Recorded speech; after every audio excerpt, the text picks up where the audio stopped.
એ NEET aspirants NEET 2026ની અંદર અહીંયાથી વિધાનયુક્ત પ્રશ્નો આવી શકે છે. વિધાન 1 ટોબેકો મોઝેઇક વાયરસ કે જે ડીએસડીએનએ ધરાવે છે તો વિધાન ખોટું છે. કેમ વિધાન ખોટું છે? કારણ કે જે વાયરસ વનસ્પતિઓને ચેપ લગાડે છે તે એકલ શૃંખલામય આરએનએ યાની સિંગલ સ્ટ્રેન્ડેડ આરએનએ ધરાવે છે, નોટ અ ડીએનએ. ઓકે.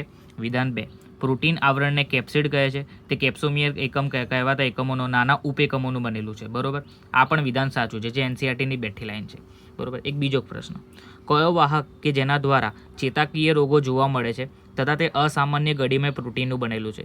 તો એવો છે પ્રાયોન્સ. એ જ રીતે ફૂલી. અહીંયા ઘણા બધા લોકો સ્ટુડન્ટ્સને કન્ફ્યુઝન થતી હોય છે. ફૂ એટલે કે ફૂગ અને લી એટલે કે લીલ. આ બંનેનું સહજીવન એટલે કે લાઇકેન. ફૂગના ઘટકને માઇકોબાયોન કહેવામાં આવે છે, લીલના ઘટકને ફાઇકોબાયોન કહેવામાં આવે છે. આ એક તો લાગે છે કે સામાન્ય બાબત છે, પણ આમાં જ ભૂલી જવા છે. ફૂગ એટલે કે ફ ઉપરથી એ નહીં યાદ રાખવાનું કે ફાઇકોબાયોન હશે. ફ ઉપરથી એનું વિરોધી માઇકોબાયોન અને લીલ એટલે કે ફાઇકોબાયોન.